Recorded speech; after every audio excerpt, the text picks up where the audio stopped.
Señor, ¿a quién iremos si tú eres nuestra vida? Señor, ¿a quién iremos si tú eres nuestro amor? Si tú eres nuestro amor.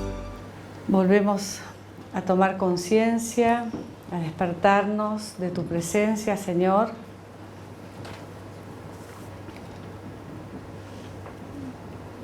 Tomo conciencia de cómo estoy, desde que llegué a la mañana, las sensaciones que tuve, lo que sentí a nivel corporal, encontrarme con personas que no veía hace tiempo, amigos, el haber llegado y no conocer nada. ¿Qué fui sintiendo? Emociones. ¿Qué me fue pasando a lo largo de la mañana?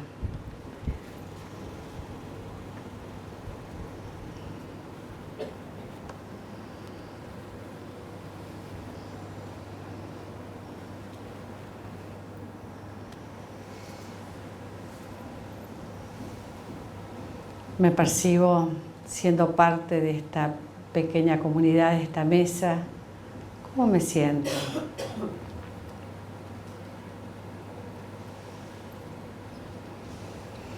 Hago una inspiración profunda y percibo las partes de mi cuerpo que tiendo a tensionar, que puede ser los músculos de la cara, el cuello, los hombros,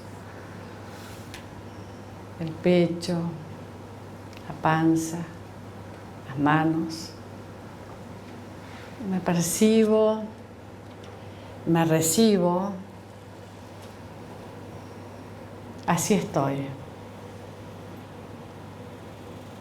aquí estoy. Y así vengo, Señor,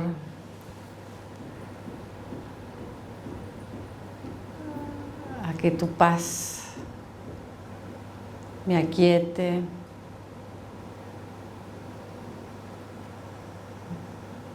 a que tu luz me ilumine,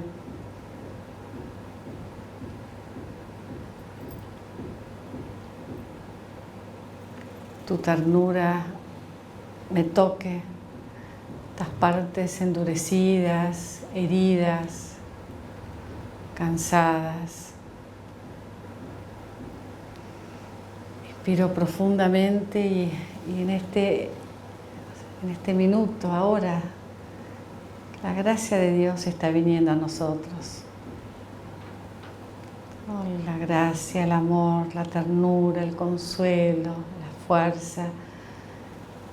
Y vamos recibiendo sedientos lo que necesitamos, así como cada planta cuando llueve recibe lo que necesita.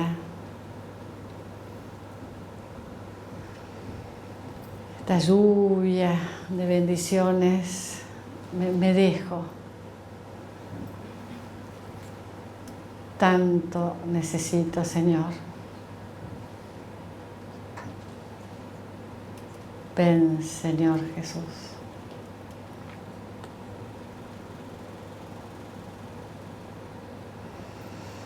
Inhalo y tomo conciencia de que así como necesito el aire, mi cuerpo, y bueno, estoy viva, estoy vivo y respiro. Así también estoy inspirando. El amor, la gracia, Dios lo exhala. Y nosotros lo inspiramos. Y nos inspirás, Señor. Nos abrís, se expande nuestra conciencia, nuestro corazón.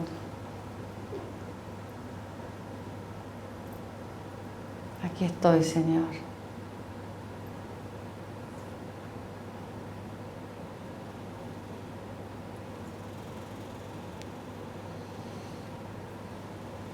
Y puedo quedarme. No tiene que pasar nada. No tengo que pensar nada. No tengo que decir nada. No tengo que resolver nada. Simplemente estar. Aquí estoy.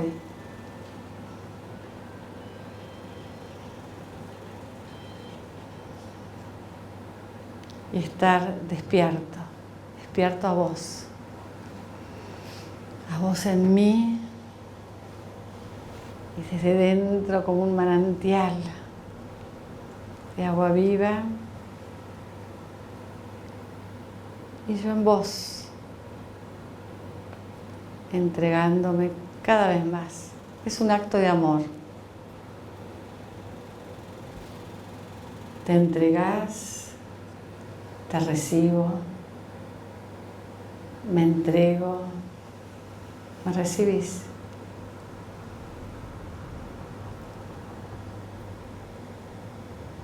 Gracias.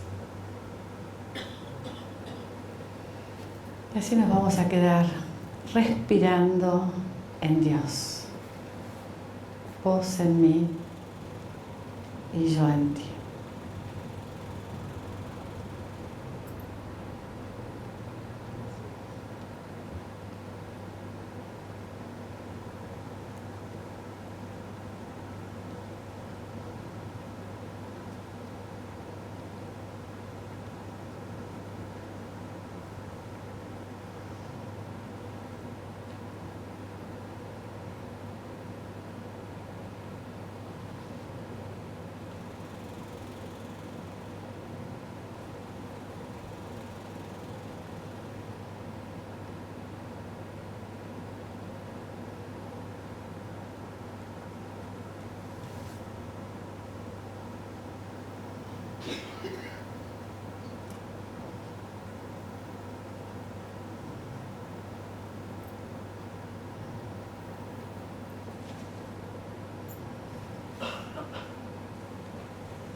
En el nombre del Padre, y del Hijo, y del Espíritu Santo. Amén. Hemos estado 10 minutos. Yo les pido que hagan como un darse cuenta de antes de estos 10 minutos, cuando recién llegábamos, y ahora. ¿Cómo me siento? ¿Cómo estoy? Y fueron 10 minutos. Entonces, cuando decimos yo no tengo tiempo, tenemos una fantasía. La oración es una actitud, una disposición. Es estar todo el tiempo despierto a Dios. Es ahora. Estás aquí, Señor. Estás en mí. Es como un instante. Instante. Instante. Y en esta filología, etimología de las palabras, nos acordábamos de Jesús que dice: yo te lo ordeno, levántate. A la hija de Jairo, Talita cum, sal de ahí. A Lázaro, levántate. In, mirándonos para adentro, stand. La palabra en inglés, ponernos de pie, stand up. Instante, ahora. Instante. Y este instante ojalá sea constante, constante, constante, constante, constante. Por eso Jesús dice, gracias a la constancia salvarán sus vidas. El constante es el con este instante de pie, estar todo el tiempo de pie caminando y no,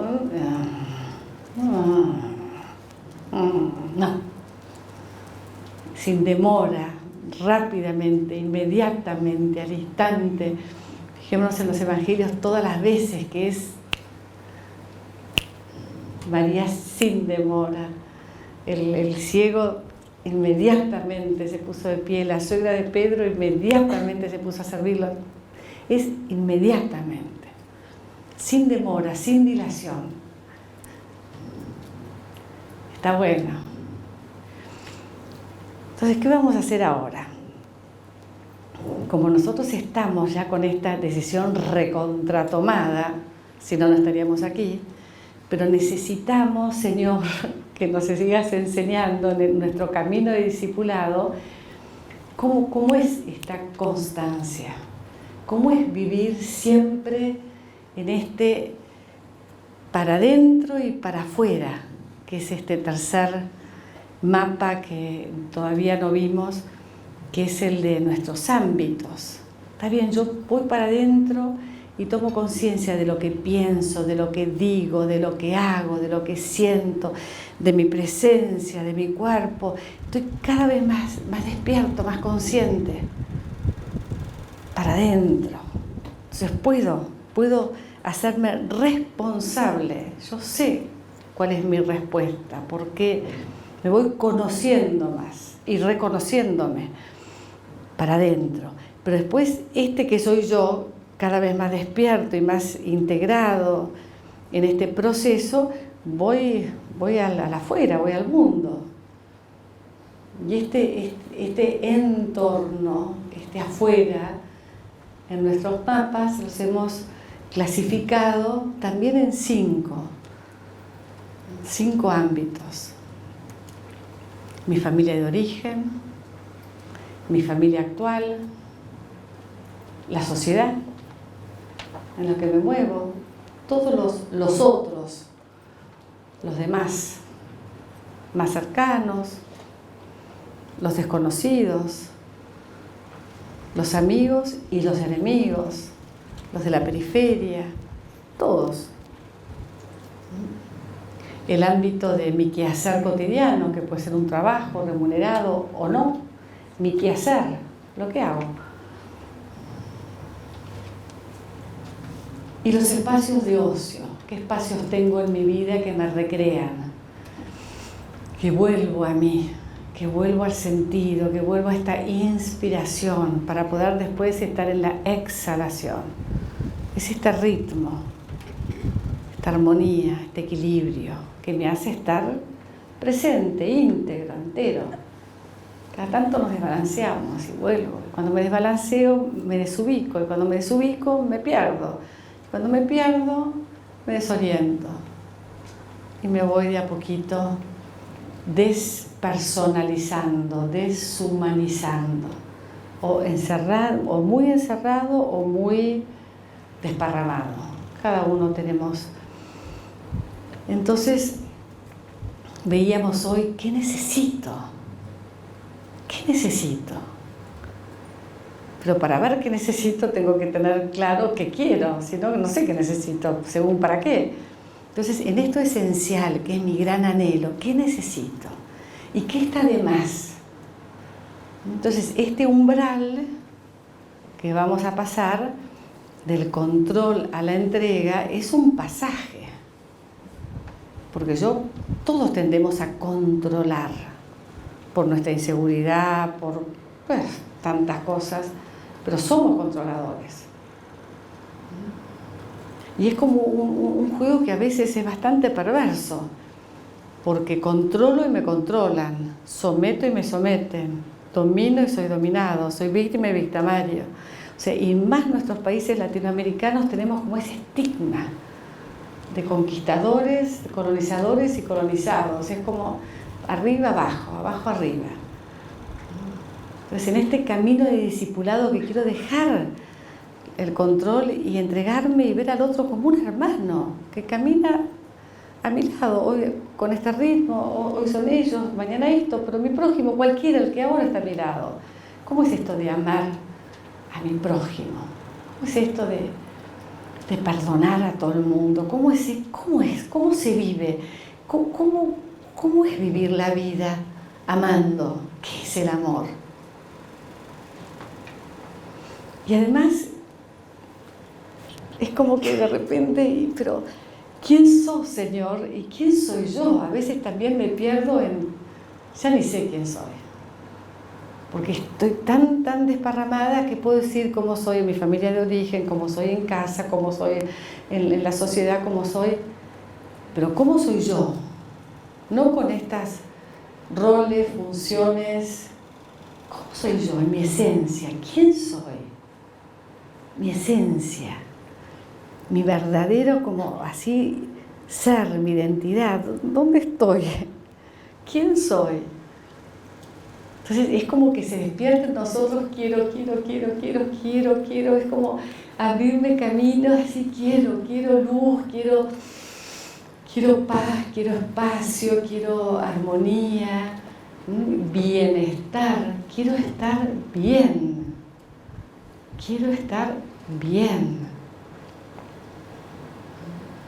Y quiero que estemos bien. Entonces vamos así en carrera al bien, al sumo bien. Y por eso elegimos a Pedro, como hiciste, Pedro, con tu personalidad, tu carácter, para finalmente llegar en tu camino a esta identificación. ¿Me escuchan bien? Está un poco fuerte, me parece, Felipe. Yo al menos lo siento. ¿Está bien? Está perfecto, Felipe. Yo lo siento demasiado. O sea, ¿cómo hizo Pedro? Indomable, intrépido, audaz, ¿no? Y los otros más tímidos. ¿Cómo hacemos? Bueno, entonces vamos ahora al empezar este primer día, así como a descubrir la vida de Pedro. Está bueno. Y lo vamos a hacer con esta metodología que estamos trayendo a la Argentina, que es la metodología de Godly Play, que significa, Godly Play significa jugar con Dios. ¿Y qué es Godly Play? Primero voy a explicar un poquitito qué es Godly Play, después voy a explicar otro poquitito qué es lo que vamos a hacer. Godly Play, acá vamos a mostrar la foto, yo acabo de estar con el fundador, Jerome Berryman, ¿lo ven?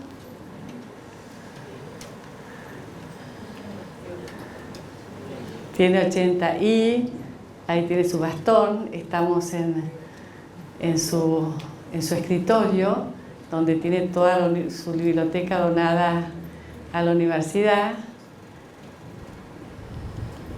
Es un amor. Anoche me escribía un mail y me decía, I have a dream, tengo un sueño. Y su sueño era seguir conversando juntos y seguir encontrándonos. Bueno, tuvimos todo un día juntos y bueno, y yo le conté, ya estuvo aquí con nosotros un miembro de la fundación, Andrew Sheldon, ya lo vamos a ver también por acá por las fotos. ¿Qué es el Godly Play? ¿Por qué nosotros, que tenemos nuestro método de catequesis y tan difundido en toda la Argentina, el otro día me preguntaba un obispo, ¿qué encontraste en Godly Play que estás tan entusiasmada? La intuición de Jerome, él es un pastor de la iglesia, es la iglesia reformada, es la iglesia episcopal, ¿no? Que en Estados Unidos la iglesia episcopal se separa de la iglesia anglicana. Y bueno, él entra en la universidad, en la universidad de teología protestante, y tiene exactamente la misma intuición. Yo no sé cómo voy a toser con esto. cuando tosa. La misma intuición que también yo tuve cuando entré en la universidad. Él cuenta que cuando entró a la universidad se preguntaba dónde están los niños. Toda una cosa así como muy teórica de los tratados, ¿dónde están los niños? Y entonces con su mujer, Thea, empiezan, las iglesias protestantes tienen la escuela de los domingos, Sunday School. Bueno, veía cómo enseñarles a los chicos, como que la teología se había olvidado de los niños. Entonces se entera del método Montessori, va a Italia, la conoce a Sofía Cavaletti, que es una discípula de María Montessori, hace todo el curso, se certifica como facilitador de Montessori, y ya estaba también el Buen Pastor, la catequesis del Buen Pastor, que acá en la Argentina en algunos lugares entró, y él la adapta así con su mujer Thea al mundo de las iglesias, de sus iglesias, y va naciendo como este método de jugando, llevando lo lúdico para los chicos. A los chicos les gusta jugar. Entonces él descubría que tenía que descubrir algo que sea un juego, pero que los chicos incorporaran el lenguaje religioso, la liturgia, los que jugaran con los signos litúrgicos, y que al mismo tiempo hubiese espacio de silencio, de contemplación, pero especialmente que todas estas historias sagradas, las parábolas, los evangelios, chicos, manejaran el lenguaje religioso, con esta profunda convicción de que los chicos no son menor, que ellos tienen una experiencia de Dios y es genuina. Y que los grandes podemos escuchar a Dios en los niños como los niños pueden escuchar a Dios en los grandes. No es que porque son niños y tenemos tantos testimonios. Bueno, fue haciendo esto primero en sus iglesias y después se fue como ampliando en el mundo de lo protestante.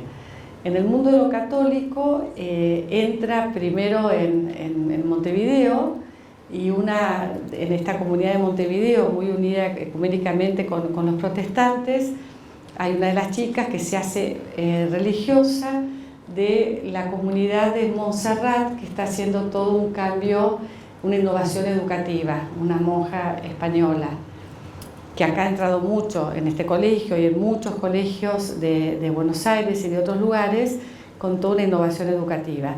Como esta monja conocía el Godly Play a través de Uruguay, que era el único país de Latinoamérica, y por algo muy circunstancial de que unos americanos adventistas se habían ido a vivir a Montevideo y lo llevaron,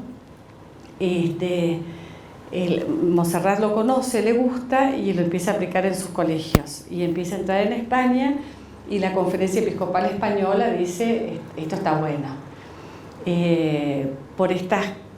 Por esta innovación educativa nos llega a nosotros también este conocimiento. Nos fuimos a Montevideo a conocerlo más, a entrenarnos. Somos 4 de las catequistas que estamos entrenadas para ser narradoras, y vimos que realmente era un gran aporte, no solamente para traerlo acá a Argentina, sino también un gran aporte para nosotros en nuestra catequesis. ¿Por qué? Porque el fundamento tiene como la misma intuición. O sea, yo cuando llego a la facultad de teología decía lo mismo. ¿Dónde está aquí la familia? ¿Dónde está la vida cotidiana? ¿Dónde están las mujeres? ¿Dónde están los niños? Yo era catequista de niños. O sea, la vida no estaba. Eran como los tratados abstractos teóricos, y la vida, y yo decía, este cofre yo lo quiero llevar a la vida. Y eso fue, yo fui la primera mujer, la primera laica que entraba en la Universidad de Teología, y era algo muy, muy como desconectado, a mi parecer, como desconectado de la vida. Y bueno, y esto fue lo que surgió, algo más de lo que pudimos hacer de fe, vida, oración, fe, vida, oración, fe, vida, oración. Y así que lo que vamos a hacer ahora no es exactamente un relato de Godly Play. Godly Play tiene relatos hechos por Jerome, que no están todavía publicados todos al español. Hay un primer tomo y acaba de salir un segundo tomo, con los relatos que uno los puede comprar y los hace.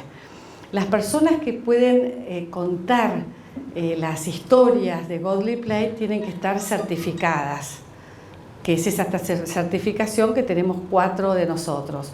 Y después hay otra certificación más que son los que forman a los narradores, que como este es un país emergente, como ellos llaman, se quieren apurar, pero una vez que se publique ya nosotros en el centro estamos haciendo narraciones y la gente viene y después se larga a hacerlo sola. Entonces cuando es una narración que no es exacta al Godly Play, se llama inspirada, con la modalidad, pero no es exacto. Esto no es una narración de Godly Play porque Godly Play no lo tiene a Pedro.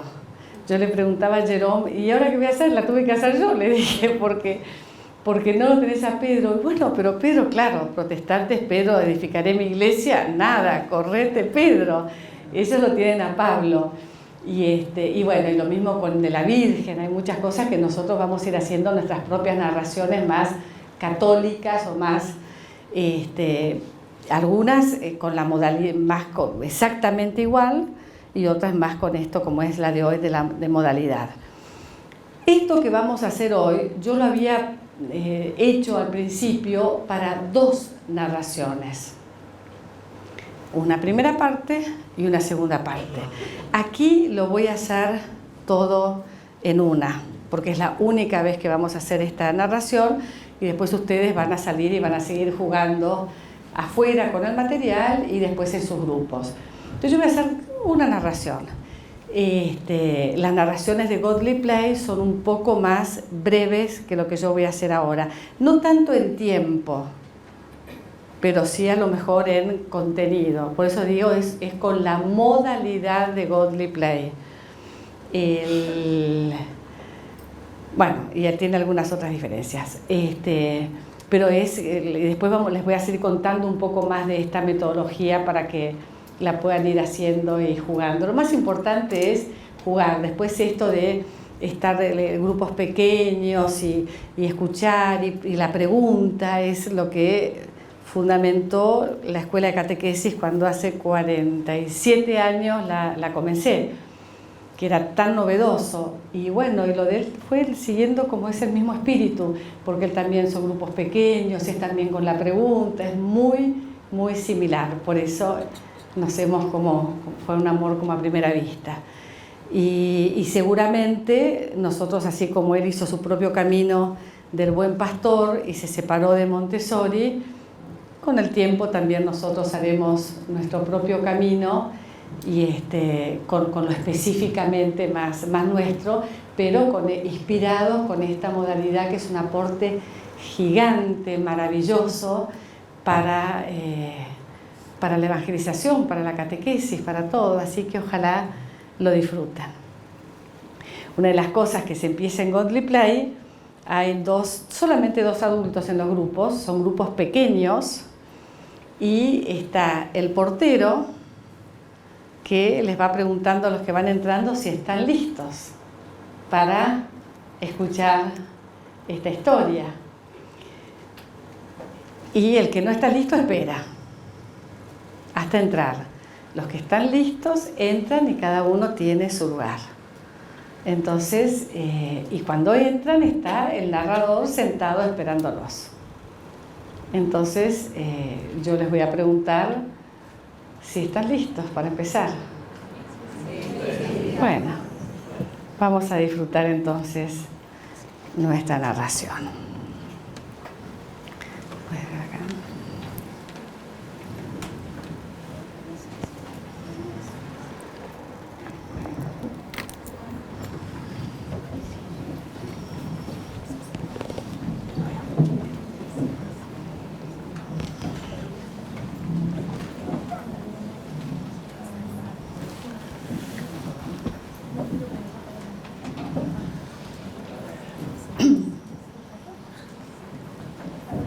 O me ven a mí o ven la pantalla, ¿no es cierto?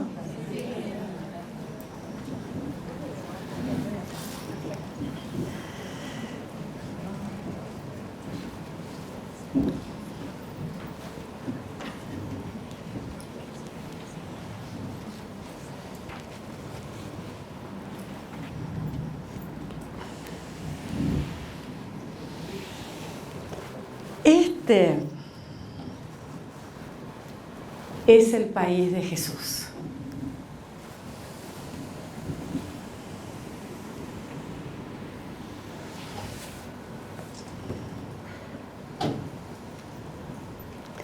Al norte está Galilea. Al sur está Judea. Y en el medio está Samaria. Los samaritanos no se hablaban con los judíos. Los judíos no se hablaban con los samaritanos.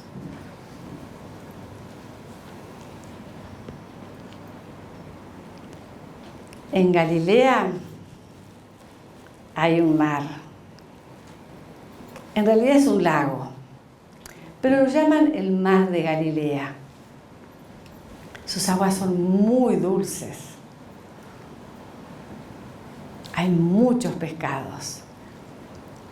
Y a orillas del mar de Galilea se establecieron poblados, la mayoría pescadores. Entre ellos está Tacba,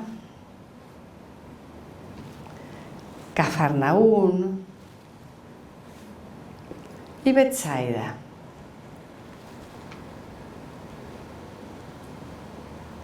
En Galilea hay una montaña muy alta, la más alta de toda Galilea. Se llama el Tabor, la más alta de toda Galilea. Y también en Galilea está Nazaret,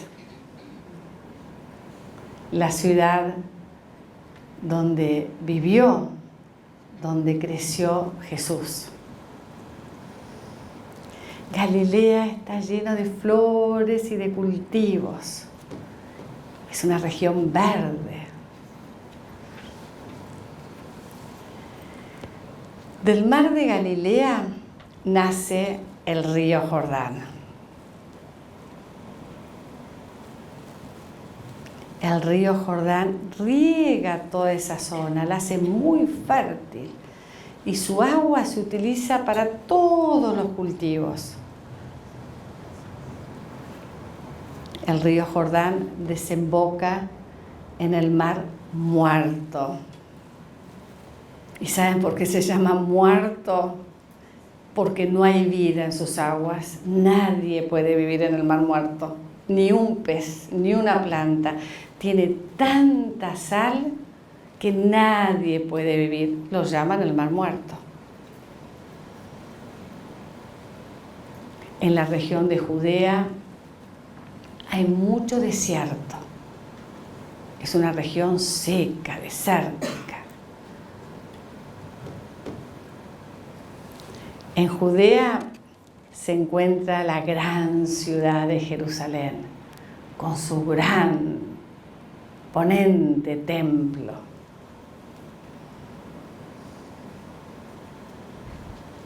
También se encuentran dos ciudades muy conocidas por nosotros: Jericó, ¿se acuerdan? Nuestro amigo Zaqueo, y Betania. Cuando Jesús subía a Jerusalén desde Nazaret, le gustaba quedarse en Betania. Y también en Judea encontramos Belén, la ciudad donde nació Jesús.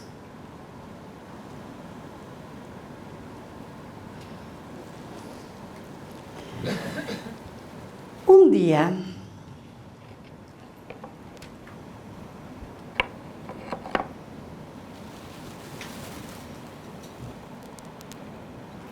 Jesús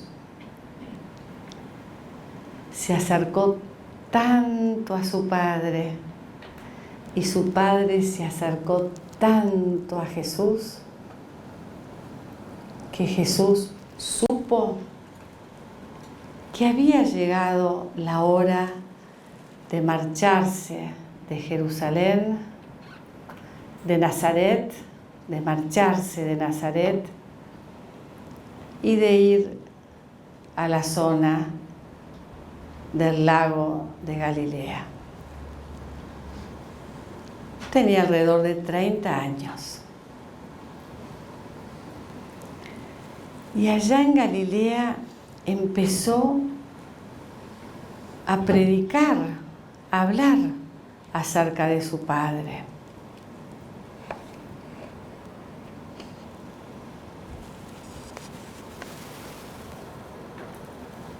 La gente lo escuchaba, se amontonaba, multitudes. Decía cosas sorprendentes. Hacía cosas maravillosas.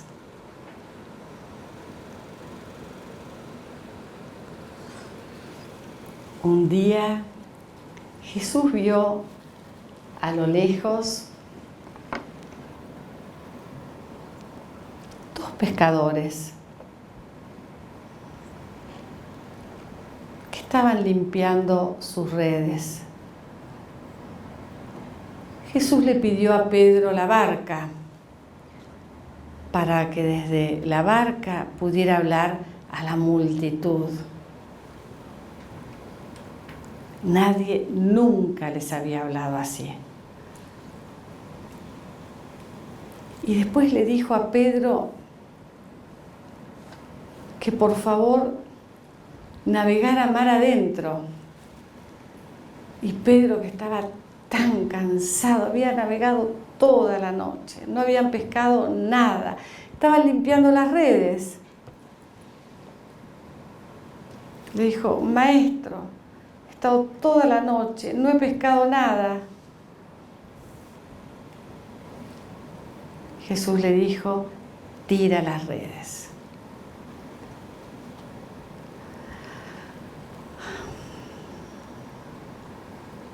Y Pedro dijo: si tú lo dices. Y tiró las redes.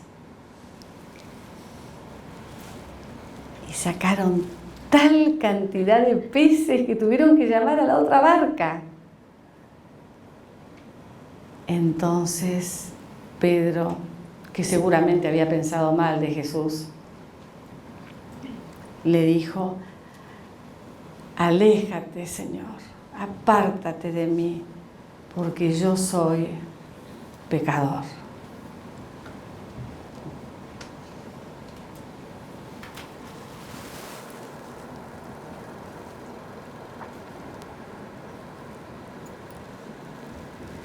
Y Jesús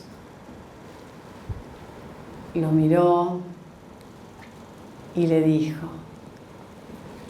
en adelante serás pescador de hombres. Y Pedro, dejándolo todo, empezó a seguir a Jesús. Y así Jesús fue llamando a todos sus amigos.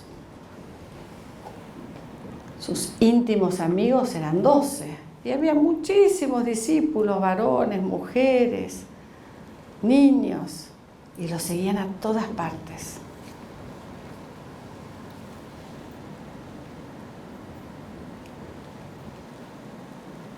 Jesús les enseñaba acerca de su Padre y hacía milagros, curaba a los enfermos, les imponía las manos. Llegando casi a la otra orilla del lago, la gente lo seguía, tenía mucha hambre.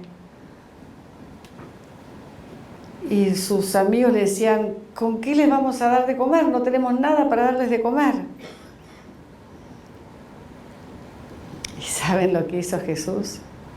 De unos pocos panes y peces, 5 panes, 2 peces, es una multiplicación. Todos comieron hasta saciarse. Los querían hacer rey, verdaderamente es el profeta. Y Jesús se retiró y se fue a la montaña solo para orar. Mientras tanto, sus amigos tomaron la barca para irse al otro lado del lago. Y cuando estaban en el lago, al anochecer, se desató un viento.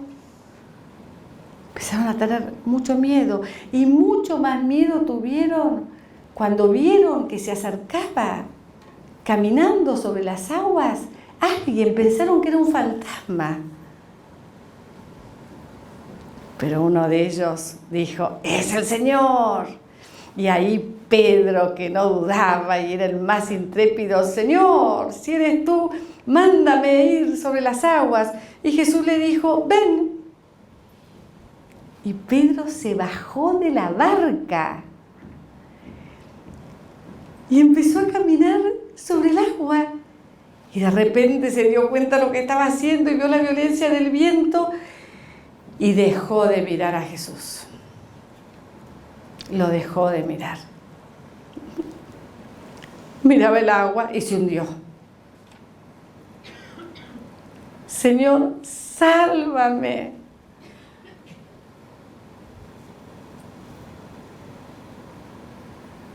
Y Jesús le dijo: hombre de poca fe, ¿por qué dudaste?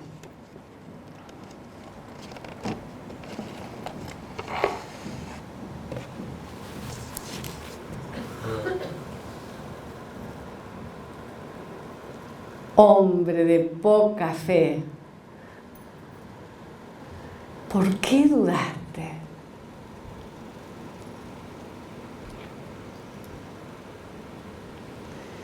Y cuando subieron a la barca,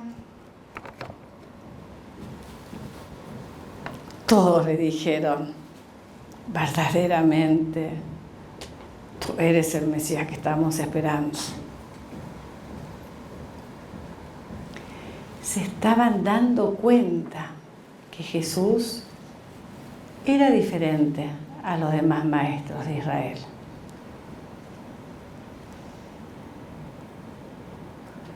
Y enseñando en la sinagoga de Cafarnaún, donde Jesús había decidido quedarse a vivir, en la casa de Pedro. Y ahí enseñando en la sinagoga, al día siguiente de la multiplicación de los panes, les dijo: yo soy el pan vivo bajado del cielo. Lo escucharon y decían: se volvió loco. Este lenguaje es muy duro de entender. El que come de mi pan vivirá para siempre. Se empezaron a ir todos, uno a uno, hasta sus discípulos. Solamente quedaron los 12. Y Jesús los miró y les dijo: ¿y ustedes qué quieren hacer? ¿También se quieren ir? Y Pedro, de vuelta, en nombre de todos: Señor, ¿a quién iríamos? Tú tienes palabras de vida eterna. Estaba decidido por Jesús. No lo comprendían. Ellos tampoco habían entendido qué era lo que decía Jesús. Pero sabían que decía y hacía cosas sorprendentes. Y lo quisieron seguir.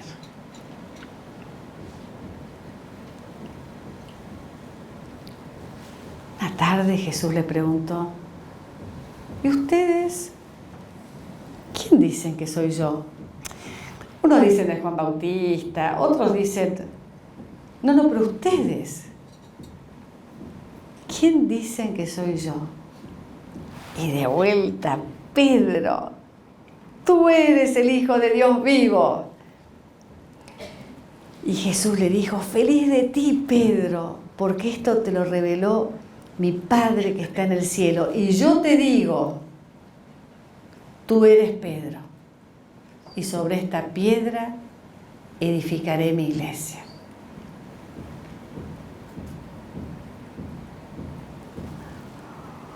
¿Cómo se habrá sentido Pedro? El Señor seguía recorriendo los lugares, la gente lo escuchaba.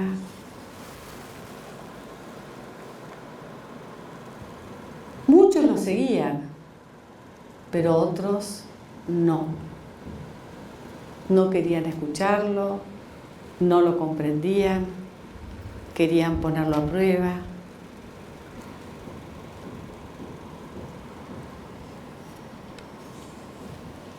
Y un día Pedro se animó. Se acercó a Jesús a solas y le dijo: Maestro, ¿cuántas veces tengo que perdonar? 70 veces 7. Le habrá parecido un montón a Pedro. Pero igual lo seguía. Igual lo siguió.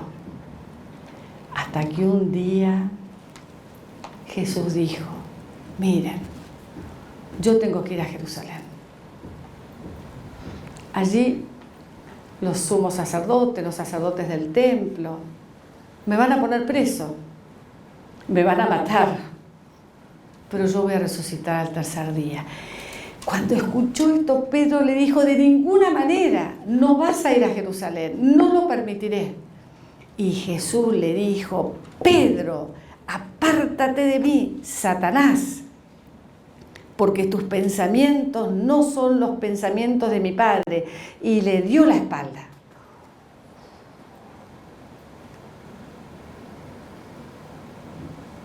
Hacía pocos días le había dicho: feliz de ti, Pedro, y ahora lo llamaba Satanás.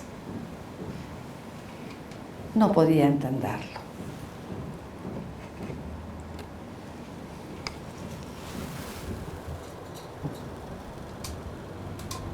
No podía entenderlo.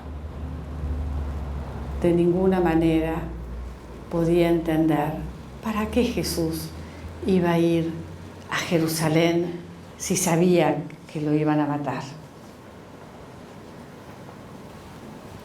6 días después, Jesús los invitó a Pedro, a Santiago y a Juan a que fueran con él a la montaña más alta. Y allí, en presencia de ellos, se transfiguró.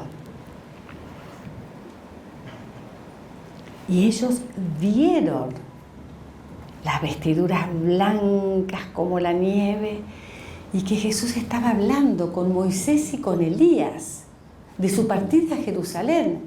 Entonces Pedro, sin saber qué decía, sin saber qué estaba diciendo, le dijo: hagamos 3 carpas, una para ti, otra para Moisés y otra para Elías. Y en ese momento una nube los cubrió con su sombra.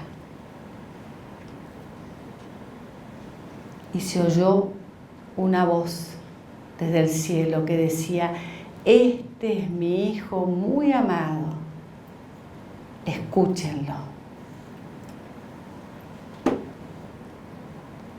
Cuando se fue la nube, los vieron a Jesús como siempre. Y Jesús les dijo: no cuenten nada de lo que vieron hasta que yo haya resucitado. Tampoco entendieron, pero una cosa tenían claro: iban a acompañarlo a Jerusalén. Tomaron una firme decisión y Jesús les dijo: ¿de verdad quieren beber mi cáliz? Sí, dijeron todos, y se pusieron en camino. En el camino Jesús les volvió a decir: cuando lleguemos a Jerusalén, voy a ser apresado, juzgado y muerto. Pero ellos lo siguieron igual. Estaban decididos a pasar este umbral, a compartir la suerte de su maestro, fuera lo que fuera. No solamente iban de Galilea a Judea, estaban tomando una decisión muy, muy importante: acompañar al maestro.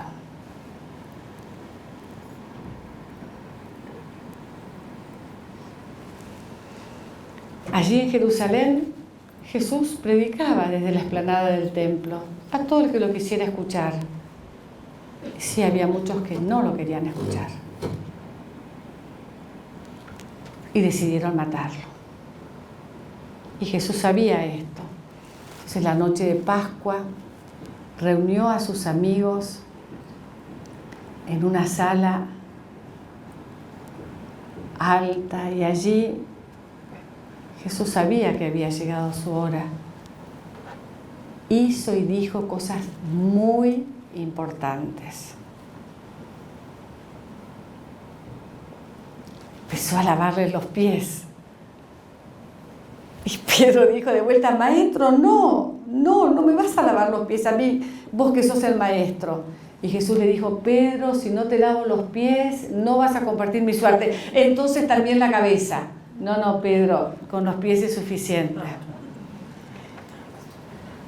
Y ahí Jesús tomó el cáliz, tomó el pan y les dijo: este es mi cuerpo, que será entregado por ustedes. Esta es mi sangre, la sangre de la nueva alianza. Hagan esto en memoria mía.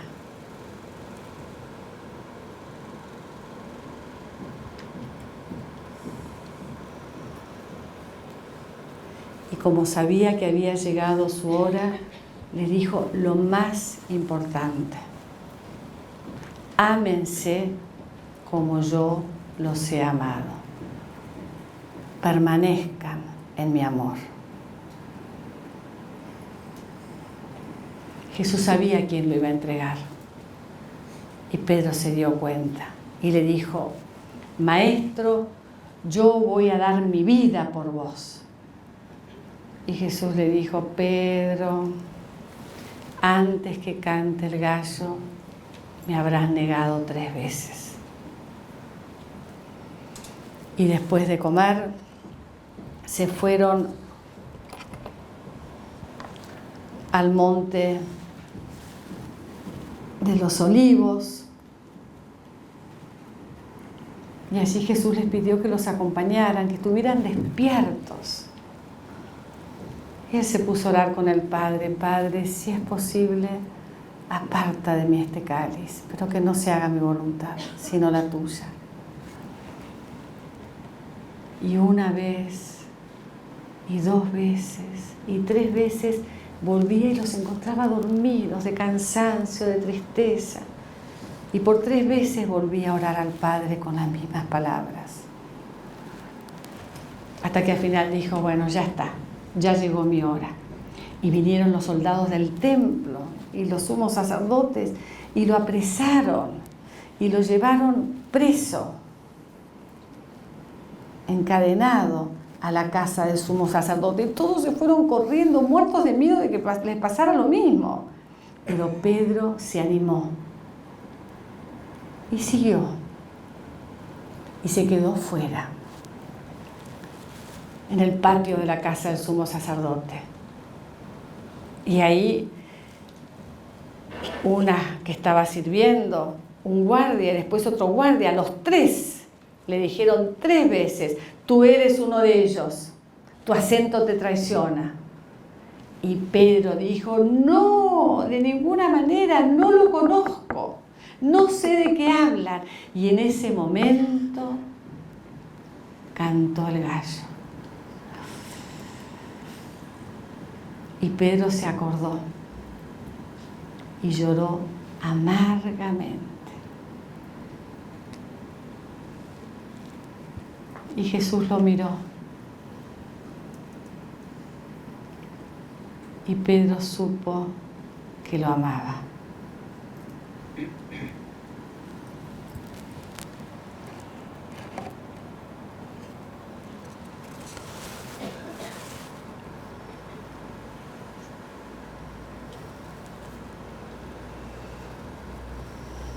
Lloró amargamente. Y Jesús lo miró. Y Pedro supo que lo amaba.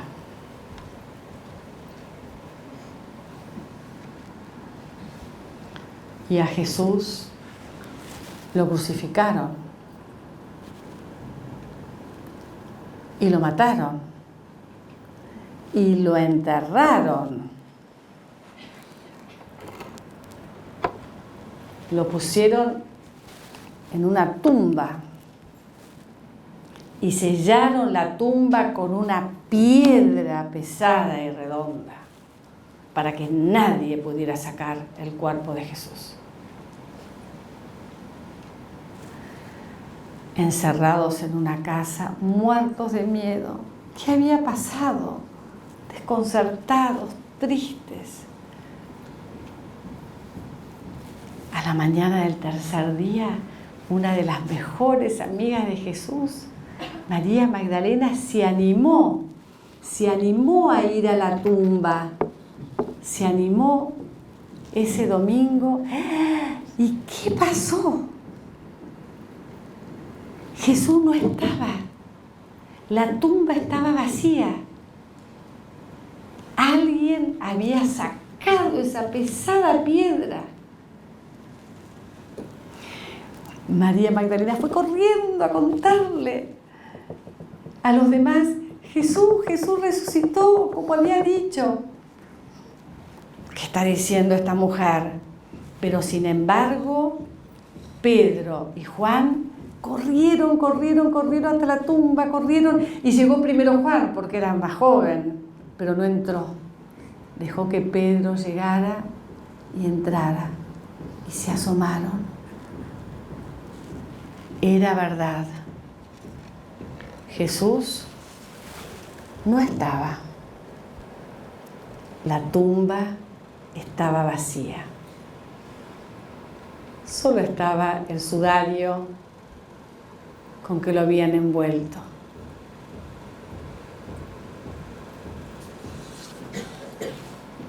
Le fueron a contar a los otros. Y Jesús se siguió apareciendo. Y se preguntaban: ¿será que resucitó? ¿Qué será? Estaban desconcertados por mucho tiempo.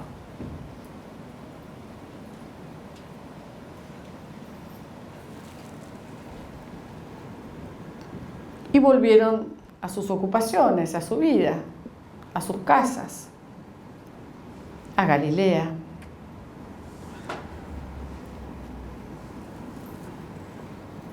Y un día Pedro estaba, como siempre, pescando a orillas del mar de Galilea. ¿Y saben qué pasó? Se le apareció Jesús, allí en el mismo lugar donde habían tenido el primer encuentro. Jesús lo miró y le preguntó: Pedro, ¿me amas? 3 veces le preguntó. Pedro se puso un poquito triste porque recordó las negaciones y le dijo: Maestro, tú lo sabes todo, tú sabes que te amo. Y Jesús le dijo: apacienta mis ovejas.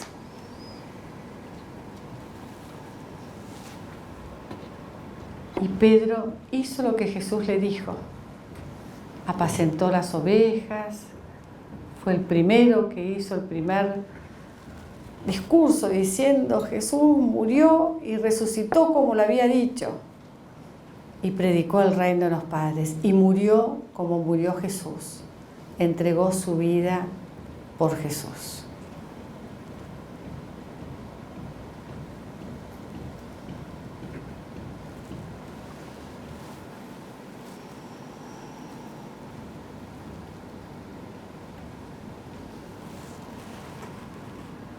Esta es la historia de Pedro.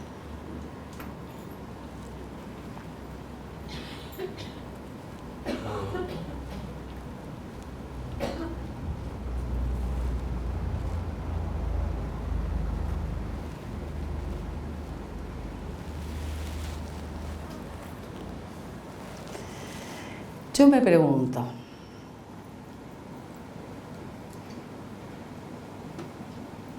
¿qué es lo que más les gustó de esta historia?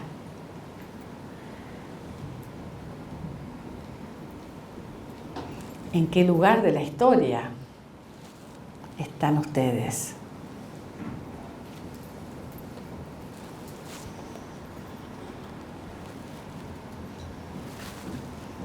Si tuvieran que sacar, cambiar o agregar algo en la historia, ¿qué sacarían? ¿Qué agregarían? Y que la historia quede igual.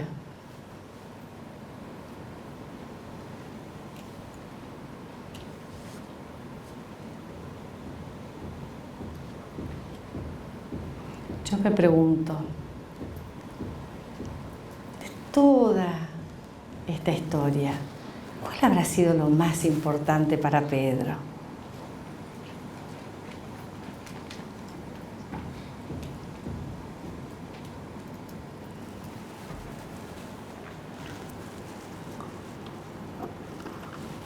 El Gólgota,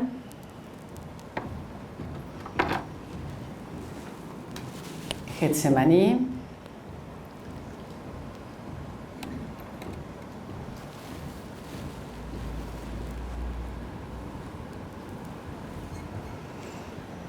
Jerusalén, Jericó, Betania, Belén,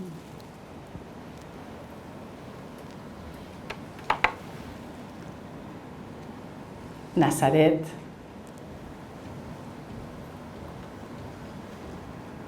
el monte Tabor,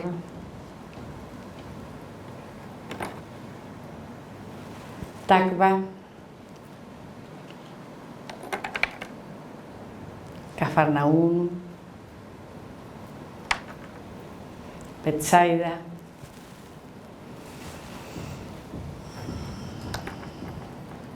María Magdalena, Santiago, Juan,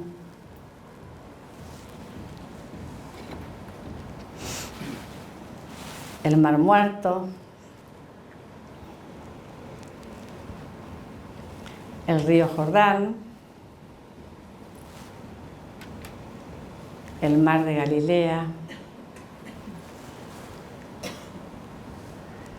Pedro, Jesús. Y el país de Jesús.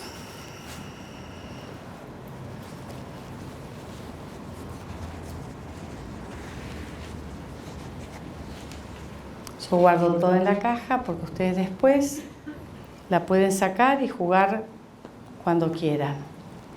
En esta canasta están todos los textos de la vida de Pedro, que están todos escritos en el libro de la palabra de Dios, que nos gusta, ¿traes la vela? Que nos gusta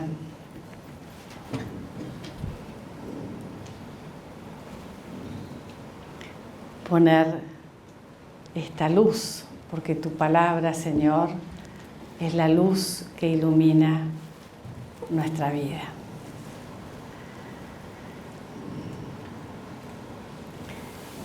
Los invito a que se vayan ahora con esta historia, con lo que sintieron en sus corazones,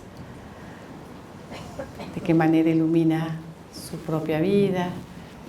Van a encontrar afuera en la galería un montón de material para que puedan jugar con los materiales, de todo lo que vieron y escucharon. ¿Qué quieren plasmarlo? ¿Qué les gustaría plasmarlo con estos materiales? O sea, van a tener estos 20 minutos para jugar con estos materiales. Hacen lo que quieran. Y después con estos materiales